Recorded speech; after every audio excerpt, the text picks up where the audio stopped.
Cuman ya gimana, kita juga sebagai keluarga cuman bisa doa yang terbaik karena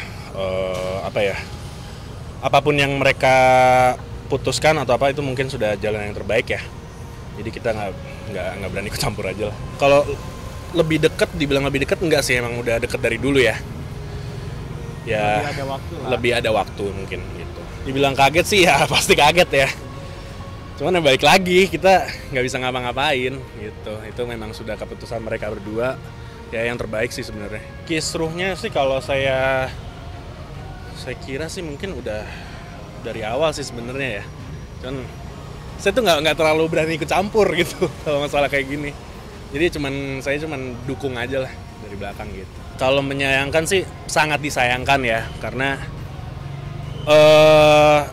semua masalah kan bisa diselesaikan dengan baik-baik ya. Terus juga kasihan Azam aja sih mikirnya gitu. Kalau dari gue sendiri sih kalau itu kurang tahu ya.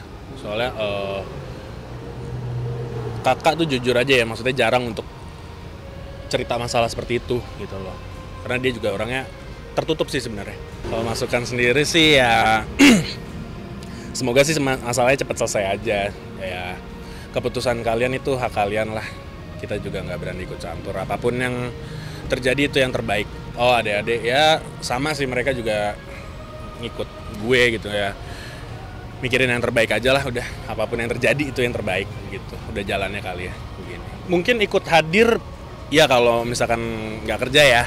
Cuman kalau misalkan untuk ikut campur dalam masalah di pengadilan itu gue jujur nggak mau sih. Ya karena gue nggak mau menyudutkan salah satu pihak itu gue nggak mau. Jadi gue pengen menjaga hubungan ini tetap baik antara kedua belah pihak aja gitu. Kondisi kakak sih sebenarnya baik-baik aja. Kayak ya nggak. Kalau dibilang baik-baik aja mungkin enggak ya. Cuman dia kan pinter menyembunyikan ekspresi ya. Jadi kayak kelihatannya baik-baik aja sih. Ya sebenarnya sih wajar ya hal seperti itu. Dia kerja keras tuh wajar karena Natali itu tipikal orang yang nggak bisa diem di rumah dari dulu ya. Semenjak almarhum mama kita meninggal itu Natali hebatnya dia masih mau menerima adik-adiknya gitu yang istilahnya beda bapak. Kita satu ibu semua tapi beda bapak. Dan dia masih pekerja keras banget anaknya. Nggak bisa diem di rumah, maunya kerja gitu. Dan gue salut. Nggak cuma buat Azam loh hebatnya, buat adik-adik. Kalau gue enggak, karena gue udah gede kan, gue bisa nyari duit sendiri gitu. Tapi buat dua adik gue nih, si Nadia sama Tasya, itu yang hebat sih. Maksudnya dibiayain sekolahnya semuanya, itu diurusin. Ya itu wajar ya seorang anak mencintai ibu kandungnya gitu ya. Itu memang sudah hal wajar. Cuman kan bagaimana orang menyikapinya aja gitu loh. Dan bagaimana menghargai orang yang baru yang datang gitu kan. Kalau untuk sayang itu nggak akan bisa tergantikan, ibu kandung pun nggak akan bisa tergantikan. Karena gue juga pengalaman gitu loh punya ibu tiri gitu. Awal-awal emang adaptasinya susah banget sama ibu tiri tuh, adaptasinya susah banget. Cuman seiring berjalannya waktu, seiring gue bertambah umur jadi harusnya makin bijak ya gitu loh dalam menyikapi sesuatu gitu. Kalau untuk melakukan apapun sih yang gue sering lihat di rumah tuh, Natali tuh sebenarnya udah sering mencoba dan ingin masuk gitu ya, maksudnya ingin mencoba menjadi ibu sambung yang baik gitu. Cuman mungkin ya karena awal-awal sih jadi anak-anak tuh menanggapnya beda.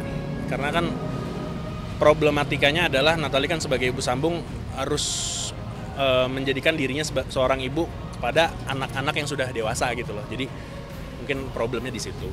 Oh kalau misalkan untuk menenangkan dia kan gue kadang juga main ke rumah dia yang baru ya. Paling nggak kalau dia lagi sedih aja di bawah, terus diem sendiri, dia minta masukan gini-gini ya paling gue nasihatin ya udah yang sabar aja, udah sering sholat, doa yang baik, apapun yang terbaik, apapun yang diberikan sama Allah itu yang terbaik gitu.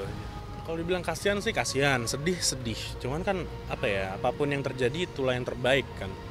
Ya gue sih ngeliat positifnya aja ya, dan gue juga nggak ragu kok kalau misalkan kakak tuh bisa loh hidup sendiri gitu, bisa loh dia menghidupi adik-adiknya dan anaknya.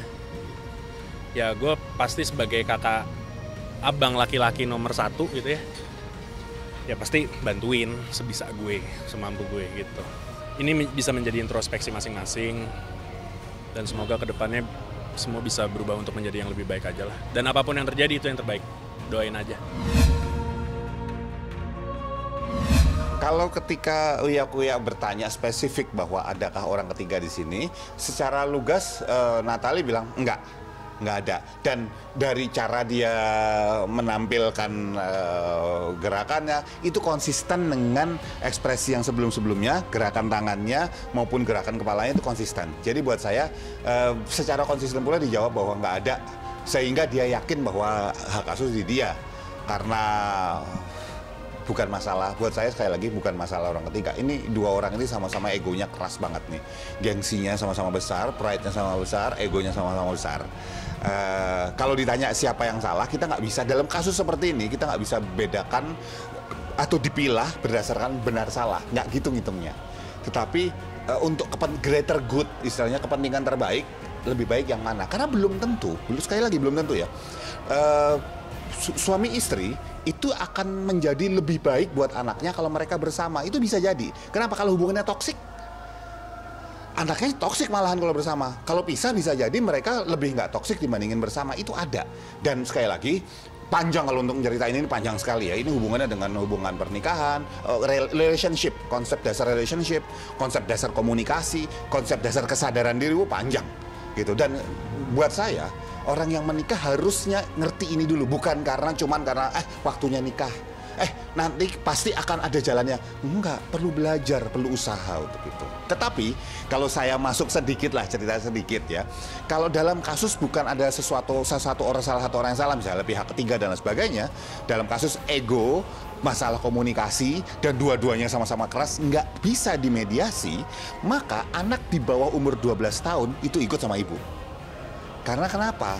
Karena ibu yang punya, misalnya apalagi masih kecil, masih menyusui gitu. Kan ibu yang bisa nyusuin. Bapaknya emang bisa nyusuin? Kan enggak. Ya walaupun bapaknya mungkin bisa beliin susu formula, segala macam. Tapi untuk perkembangan psikologis, fisik, dalam hal ini ibu yang masih mendapat prioritas.